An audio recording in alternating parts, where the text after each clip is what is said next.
देई दोष शिक्षा के या किरदार बदोशी, ज्ञानी करा ना विचार का परिवार बदोशी। अब समझे वाली बात या का शिक्षा दोषी बा या घरे के मनई दोषी यहाँ या पढ़े के अधिकार देवावे वाला दोषी बा। सोचा के दोषी बा। अगर शिक्षा का अधिकार डॉक्टर भीमराव अंबेडकर जी न दिए होते, उन्होंने कहा है कि शिक्षा उस शेरनी का दूध है, जिसने पिया है उसने दहाड़ा है, लेकिन जे पिए बा वही दहाड़े। आज के गदेला स्कूल में सिर्फ और सिर्फ जान ले 75% टाइम पास करे जाता है। 75% टाइम पास करे जाता है, 25% जान ले पढ़ाई जाता है। तो का या 75% जो गलत है उनके चक्कर में 25% जने के खराब जाए।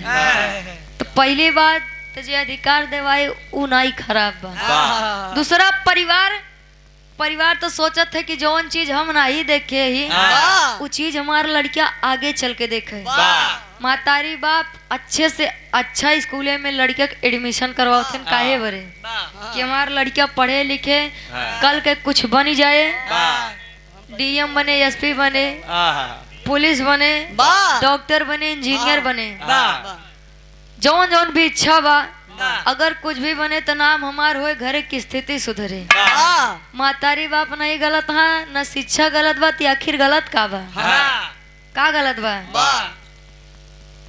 आजकल के जौन गदेला है वो ज्यादा साइंस के ऊपर भरोसा करत है। साइंस बा तो सब बा, नहीं कुछ नहीं बा, ऐसा उनका ही माना बा।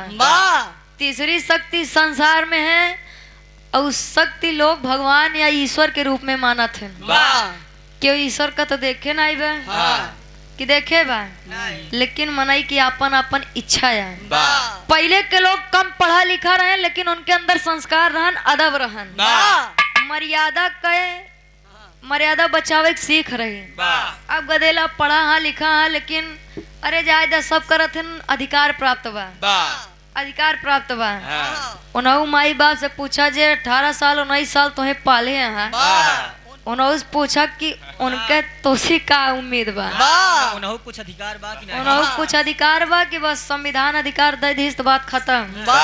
वाह रे प्रेम, वाह।